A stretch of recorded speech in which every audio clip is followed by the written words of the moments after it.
విశ్వవిఖ్యాత నట సార్వభౌమ నటరత్న పద్మశ్రీ డాక్టర్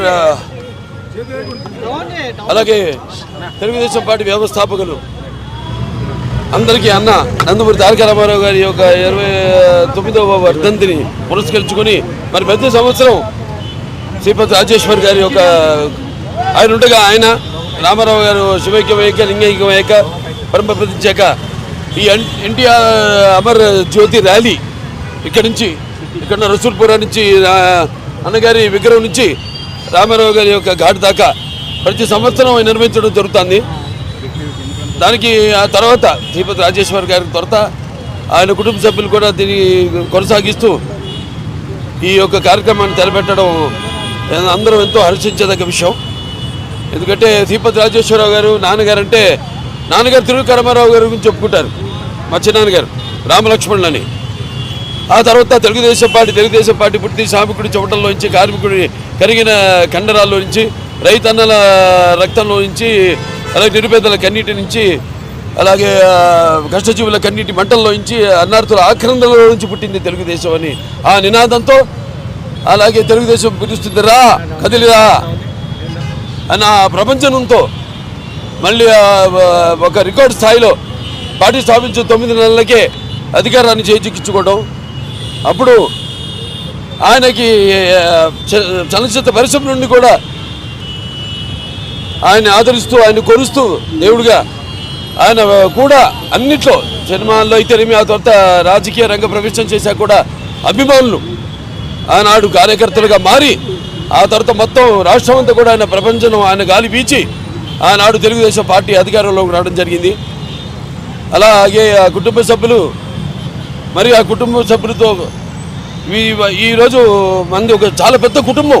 ఎన్టీ రామారావు ఇచ్చిన ఆస్తి మనకి తెలుగుదేశం పార్టీ అంటే కేవలం మా కుటుంబ సభ్యులు మా వరకు, లేకపోతే శ్రీపతి రాజేశ్వర కుటుంబ సభ్యులు మాత్రమే కాదు. ఒక కుటుంబ సభ్యులంటే వాళ్ళ యావత్ ఆంధ్ర తెలంగాణ రాష్ట్రాల్లో ఎక్కడ తెలుగు వాళ్ళు ఉన్నా అక్కడ తెలుగు వాళ్ళంతా కూడా మన కుటుంబ సభ్యులు. అటు ఒక పెద్ద వసుదైక కుటుంబాన్ని మనకి ప్రసాదించిన మహానుభావుడు నందమూరి తారక రామారావు గారు. మరి ఆయన ఎన్నో ఎన్టీఆర్ అంటే కేవలం నందమూరి తారక రామారావు గారు మాత్రమే కాదు, ఎన్నటి నటనాలయం, ఆయన ఇల్లు ఒక నటనాలయం, అందులో ఆయన ఒక నటరాజు నరసింహుడు. టీ అంటే తారామండలంలోని తారకుడు, ధ్రువ తారకుడు. ఆరంటే రాజర్షి రారాజు, రాజకీయ దురంధర యుగంధరుడు, రమణీయ రమ్య కమనీయ సౌమ్య గుణధాముడు. అందుకే ఆయనందరి గుండెల్లో నిండుగా మెండుగా ఉండి నేను ఎప్పుడు మీకు అండగా ఉంటానని చెప్పి తెలుగుదేశం అనే ఒక కుటుంబానికి మనకి ప్రసాదించి ఇచ్చిన మహానుభావుడు నందమూరి తారక రామారావు. మరి ఆయన చూసుకుంటే అటు సినిమాల్లో అయితేనేమి, ఇటు రాజకీయాల్లో అయితేనేమి, ఏది చేసినా ఒక sensation. That is NTR. NTR అంటే నిరుపేదలకు ఆఖరి తెలిసిన అన్న ఆయనే. అలాగే జనం భవిష్యత్తుకి దారి చూపిన అమ్మ ఆయనే. అలాగే ఆయన ఆదరించిన ఆడపడుచులకి ఆర్థిక స్వాతంత్రం ఇచ్చిన అన్న కూడా ఎన్టీఆర్.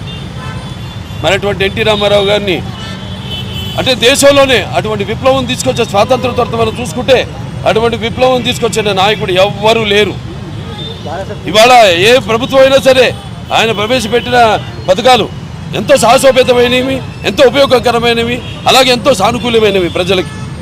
ఎన్టీ రామారావు రాజకీయాలు రాకముందు వచ్చిన తర్వాత మరి ఆయన ప్రవేశపెట్టిన పథకాలు వాటిని అమలు చేసి ఇప్పటికి కూడా అందరూ కూడా అవే పథకాలని పేర్లు మార్చి వాటిని ప్రవేశపెట్టి అమలు చేస్తున్నారు. That is NTR.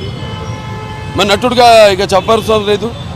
రాజకీయ రంగంలో కూడా ఆయన గురించి ఇక చెప్పడం అంటే ఆ సూర్యుడిని వేలెత్తి చూపించడమే అవుతుంది. That is NTR. ఆయన ముందుగా ఒక నటుడిగా ఆయన వారసత్వాన్ని ముందుకు తీసుకెళ్ళడం, అలాగే ఒక హిందూపూర్ ఎమ్మెల్యేగా 3వసారి నేను గెలవడం అది నా అదృష్టంగా భావిస్తున్నాను. సినిమా ఈ ప్రపంచంలో కూడా మొన్న విడుదలైన సినిమా అంతా ఆయన ఆ పుణ్య దంపతులు, తల్లిదండ్రులు ఇద్దరు కూడా వాగర్తావు సంపర్తం, వాగర్త పతిపతి జగత పిత్రం అందే భారతీ పరమేశ్వరం అంటాం. నాకు అంటే మాతృపార్థన అంటే నా గాయత్ర పరమంతన మాతృపర దేవత నానే పరత శ్రత నానుతాత్ పాతకం పరం పితృప్రార్థన యస్వత్ పార్థివ దయా ప్రాదుర్భూతున్న భక్తి గురుణ సంతుల మాంసి శాస్త్రం తస్మై సర్వజ్ఞ మూర్తి పిత్రే. అటువంటి పుణ్య దంపతులకి బిడ్డగా పుట్టడం నా పూర్వజన్మ సుకృతంగా భావిస్తున్నాను.